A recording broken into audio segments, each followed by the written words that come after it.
Hello there, I'm the student and this is going to be another video in my video series of very interesting game mechanics. If you want to watch the other videos, I can recommend you them because they are actually also really interesting what what possibilities are in that game in the current patch over here. But yeah, let's just get to this campaign. As you can see, I'm Portugal and I'm playing a little bit of an imperialistic Portugal, as you can see, conquering basically all of Western Europe over here to stop France and England from colonizing, who both took colonizer ideas. So yeah, I basically control all of the New World. At least the most important parts, not the tribes over here, but doesn't really matter that much. I'm controlling all of the African coastline over here up to Somalia. And I'm actually, if you have a look on the player's map mode, I'm also controlling most of India and Indonesia, so yeah, quite nice. But yeah, what I want to talk about in this video is how you can actually inherit all of your colonial nations to control them directly and do that without losing all your provinces in the old world, which is actually possible and which could be really helpful for all of you who want to try one tag world conquest or something like that.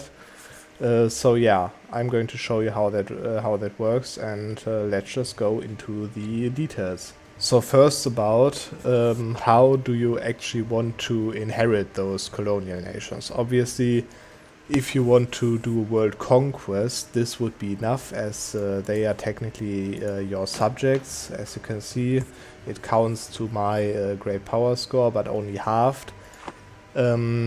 The question is, why would you want to integrate them? And the answer is that one over here.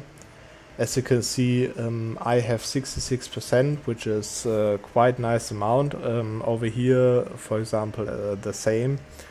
But that is also only because I control the afterwards the downstream trade nodes so good. In that case, the Ivory Coast on Brazil and Sevilla on the Caribbeans. So as you can see over here in Panama or Mexico or the Chesapeake Bay or something, here the Gulf of St. Lawrence as well, I'm controlling around 50%, and that is because obviously your colonial nations keep 50% of the trade power from their provinces. So they are only giving you 50%, which is obviously not really ideal, right? If you want to boost your trade to a higher amount than this, which is obviously already a huge amount, but as you can see, there are all a lot of amount of ducats in those trade nodes, as you can see, right? So they are just stuck in there, and you get only a little bit from it through the tariffs, obviously. So it's not the same as it would be the trade, right? Because also the trade efficiency applies on that as well and stuff. So yeah, it could be really nice to inherit the colonial nations, and there is only one way to inherit them, really, instead of conquering them. Obviously, you could release them and conquer them, but if you inherit them, it's way easier, right? So the question is, how do you inherit them? And the answer to that question is through forming a colonial nation, or rather a new world nation. So obviously the most popular ones are United States, Canada, Mexico, Brazil or something. All of those nations, if you form them as a old world nation, then you inherit all of your colonial nations. Okay, so I'm probably going to show one of the decisions over here on the screen right now. So yeah, it says that you inherit all of your colonial nations while you lose all of your provinces in the old world, right? So you can basically do an exodus to the new world by forming whatever United States or something. You inherit all of your colonial nations over here, but you lose all of the provinces in the new world, which is obviously, in that case, not an acceptable option, right?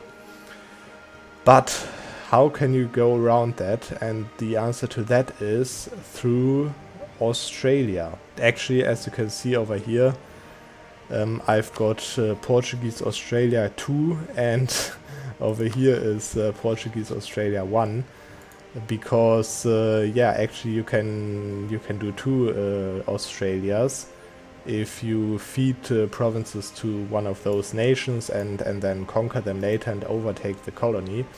So yeah, that's quite nice. So I could theoretically feed them all of this land now.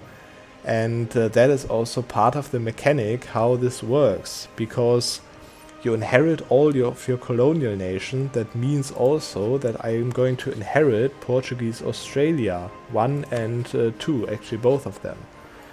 And why is Australia so important? Because if you have a look on those sea tiles over here, you'll notice that this province over here is the only province in the whole world that is connected directly through a sea tile to a colonial region, right?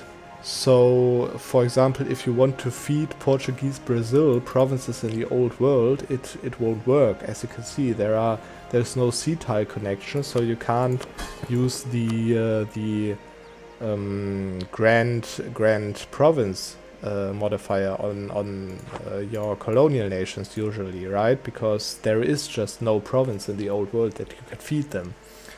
And obviously you can't do it over here as well and stuff, but you can't do it through war as well, because colonial nations are not allowed to take provinces that are overseas from for them.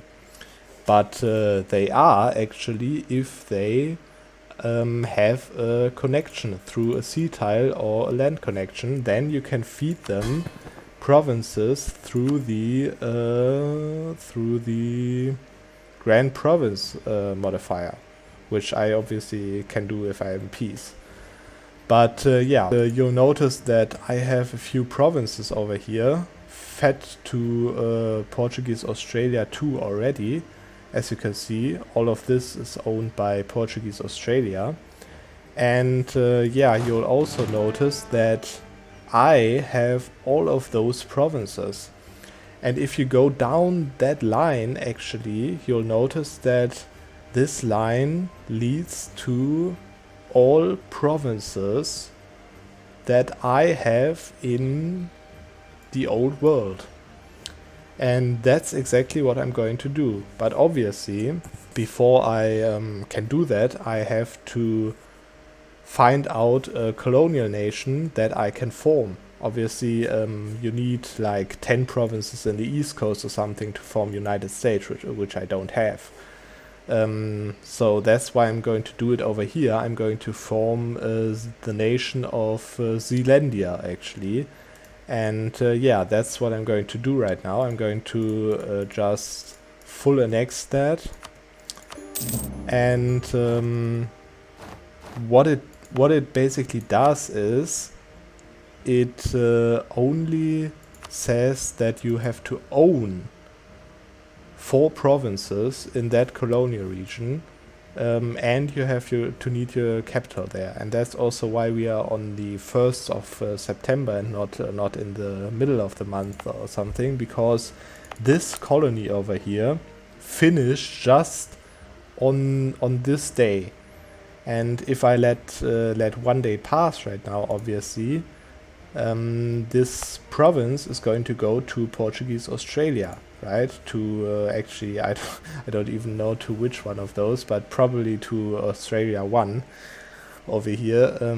Yeah, it's going to go to that because it's obviously the colonial Australia region. But if I let this game paused and now I piece them out, which I obviously planned, I own now 1, 2, 3, 4, 5 provinces in the areas of New Zealand over here, which means that I only need to move my capital over to that only core province that I have, this newly finished colony, which is in a state, and then I can form New Zealand.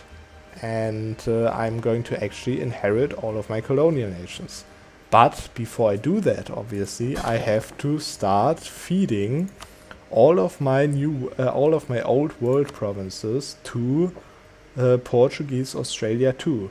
And as you can see over there, I can just feed them those provinces.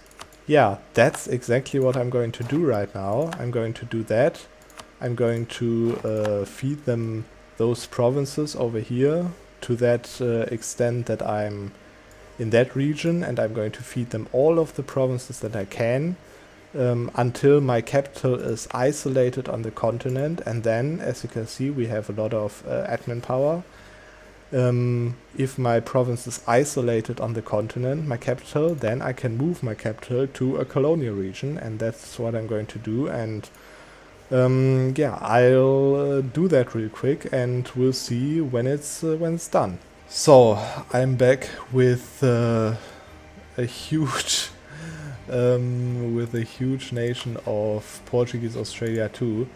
And if I have a look on the great power score over here, then you'll notice that it didn't really update yet, but yeah, apparently it is now counted double. It is counted as my development and as my subject development. This is why I have yeah, a fake development of additional 1500, because if you have a look on the Portuguese Australia, they have 3.2 thousand development, and yeah, my own development is not 3200. It is basically just Lisboa over here, which yeah, I obviously can't feed them because it's my capital. But as you can see, everything over here belongs to Portuguese Australia too. I've just fed that through the subject detection. So over here, over this islands over here, and then over India, over the east coast of Africa, the west coast, and then through the middle over here to Europe. And yeah, what I can do now is I can flee to Brazil because this is a unique decision for Portugal. That's not the type of inheritment that I meant. What I meant is that I can now, as obviously my capital is isolated on the continent of Europe, it's the only province that I own on the continent of Europe, I can now move my capital over to a colonial region. Obviously it's crazy expensive. It would normally cost 1000 admin mana, but as my innovativeness is on the top level, I can do this for 900, which I saved up for. And yeah, I'm going to actually move my capital now. Actually, before I do that, it is obviously all in Ironman mode. If I want to do want to cheat, it doesn't work. It's all in Ironman mode. It all works in Ironman mode with the achievements that you can do with that. But yeah, never mind. Let's just move my capital over here. And yeah, can't get that reform anymore. And yeah, what I can do now is not only flee to Brazil, but I can also form Zealandia over here, which all the requirements I fulfill right now, even though I didn't core those provinces. I just have to own them. And that's exactly what I'm going to do now. And yeah, if you have a look on what happens now, you'll be surprised how easy this works. But obviously it says that I'm losing all provinces and subjects in Europe, Asia and Africa, so basically the old world. And that's also because why I'm now going to super disloyal because of that development. I'm going to feed my former capital of Lisboa to my colonial subject as well. And now what this also says is, if you can see that over there, it says that I inherit, or annex in that case, but it means inherit, all of the colonial subjects. And this guy over here is a colonial crown colony subject of mine. So yeah, let's just see what happens if I form Zealandia over here. Yeah, whatever. Okay, a little small lag on that page, but as you can see, we inherited all of the thrones over here, and yeah, I doubt that you ever see such a huge Zealandia at that point. Yeah, I'm obviously Zealandia right now, and yeah, it says Kiwi Amazonia over here, and what does it say? Kiwi Western Europe. So yeah, as you can see, because this was owned by my colonial nation, I actually inherited those lands. So normally you would lose those lands because you would obviously do an exodus to the new world, and for that you would get the inheritance of all of your colonial subjects, which I right now own every province that my colonial subjects own directly right now. And, obviously this is not this is going to update in a month to 100% because I own literally 100% of it. And yeah, I can now actually yeah, move my main trade node back over here, because otherwise my economy is going to explode.